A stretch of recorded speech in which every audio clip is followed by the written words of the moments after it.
Welcome! My name is Lisa, and today I'll be teaching you about the chemistry topic calorimetry. The book we'll be using is Chemistry, An Atom's First Approach by Susan Zumdahl and Stephen Zumdahl. Calorimetry has to do with quantifying, which means getting a numerical value, of the amount of heat that flows between two systems after a chemical reaction. Calorimetry is measured using the temperatures of two systems and relating that to energy. But different systems require more energy to raise the temperature by 1 degree Celsius. Because of this, we have something called a heat capacity for each material. And here is the formula for heat capacity. Heat capacity, C, is equal to the heat absorbed by the material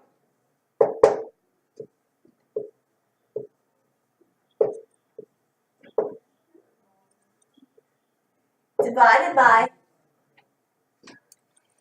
the increase in temperature.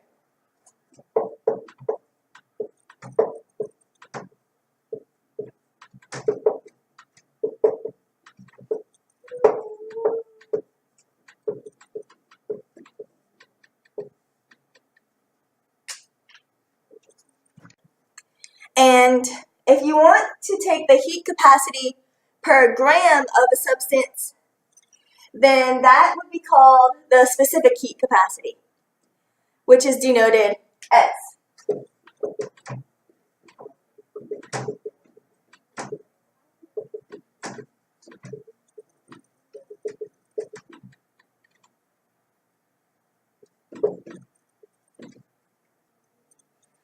If you want to know the specific heat capacity per mole of a substance, that's called the molar heat capacity. And by the way, the units of heat capacity are joules, which is the heat absorbed, per increase in temperature, which is in degrees Celsius. So the molar heat capacity would have units of joules per degree Celsius times mole. And this would be joules per degree Celsius times gram. So let's say the reaction happens inside the water solution in this styrofoam cup. There are three things that depend on how much energy is released by this reaction. The first is the temperature increase. The next one is the mass of the solution. The third is the specific heat capacity of the solution. The energy released by the reaction is going to equal two things. The energy absorbed by the solution, which is going to be the temperature that we measure. It's also going to equal the product of the three things that I just taught you guys. Even though I just talked about chemical reactions, the equation that we just derived can also help us find the final temperature when we mix two samples of water that are at different temperatures. They'll come to a certain temperature together in a certain amount of time.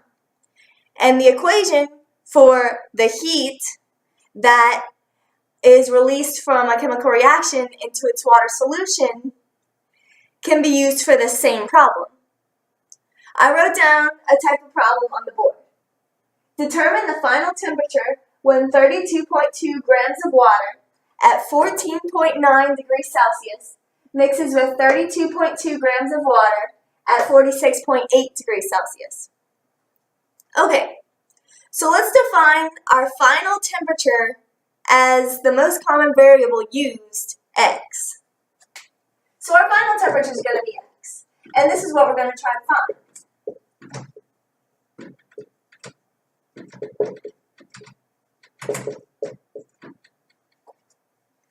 Okay, so we have two samples of water. One of them was at 14.9 degrees Celsius, and the other one was at 46.8 degrees Celsius.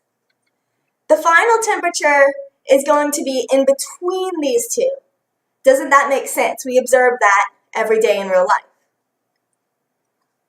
So if it's going to be between these two, that means it's going to be under 46.8 and it's going to be over 14.9. By how much? We don't know yet. We didn't start the problem. How does our heat equation that we derived earlier fit into this problem? Well, let's see. The heat lost by the sample of water with the greater temperature is going to be equal to the heat gained by the sample of water with a smaller temperature.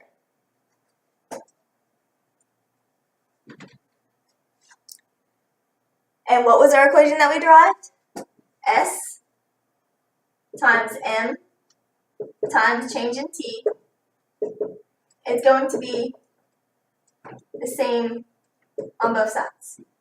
Even though the variables on each side are the same, we're going to have different values for each of them, for each side, hopefully, right? Because we don't want them to cancel. So what's S? Well, that would be 4.184, which is the specific heat capacity of water. You can look that up. And we're given 32.2 grams for each. So we know S and M for both sides.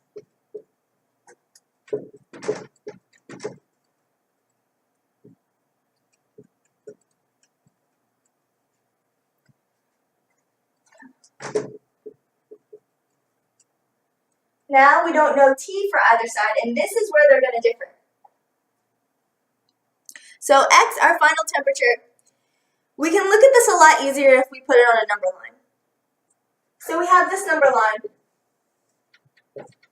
and we have 46.8 degrees Celsius over here, and 14.9 degrees Celsius here, and we agreed that X was going to be somewhere in the middle of these two. So the change in temperature is going to be this here and this here. So the change in temperature for the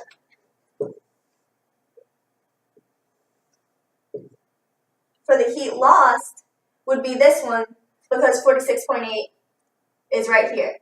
And this sample of water lost heat because X is here, less than. And the heat gained by the system is here because the 14.9 is right here, and it's gaining temperature to get to this final temperature X. So what does that mean? So this amount of degrees is equal to 46.8 minus X. Can you see that? 46.8 minus X is this amount of distance right here on the number line. And the heat gained is this delta T right here, which is going to be X minus 14.9 is this void. See that? So we understand the values of these two delta T's. 46.8 minus X minus 14.9 is going to be the amount in each of these. So now, we can put X minus 14.9 here, and 46.8 minus X here in the Q lost. Now we just plug in. Now, we know S is 4.184. That's the specific heat of water. You can look that up.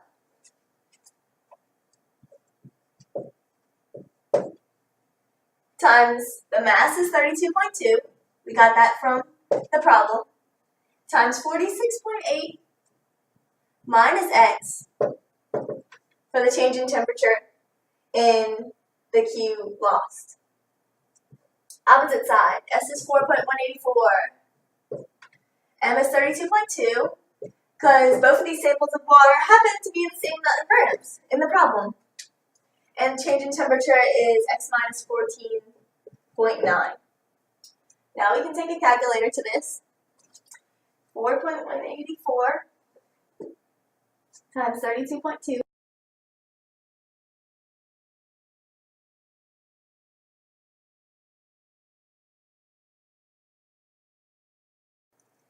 And we get x equals 30.85 degrees about. Is that in between?